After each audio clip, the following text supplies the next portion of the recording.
আসসালামু আলাইকুম বন্ধুরা, আজকের ভিডিওতে আমি আপনাদেরকে তৈরি করে দেখাবো খুবই সুস্বাদু আমের রসমালাই। রসমালাই তৈরির জন্য আমরা সবার প্রথমে আমগুলোর রস বের করে নেব।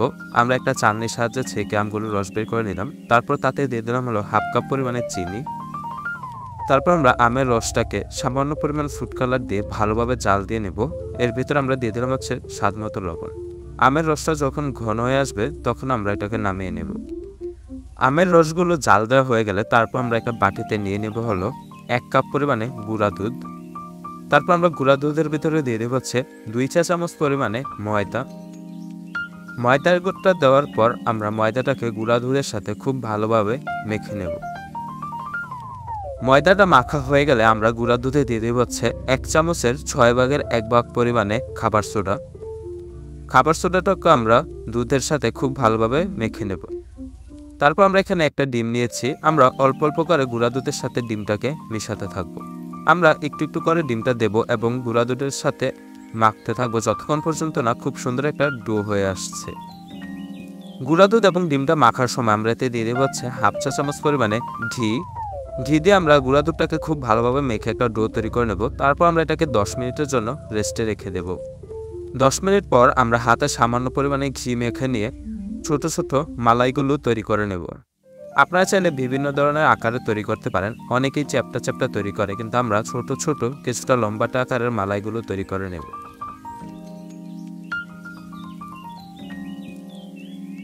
সবগুলো মালাই তৈরি করা হয়ে গেলে আমরা 1.5 কেজি পরিমাণ দুধকে জাল দিয়ে 1 কেজি পরিমাণে করে নেব। এর ভিতরে আমরা 5টা ছোট ছোট এলাচও দিয়ে দিয়েছি। এলাচ দিয়ে আমরা দুধটাকে খুব ভালোভাবে জাল দিয়ে নিয়েছি।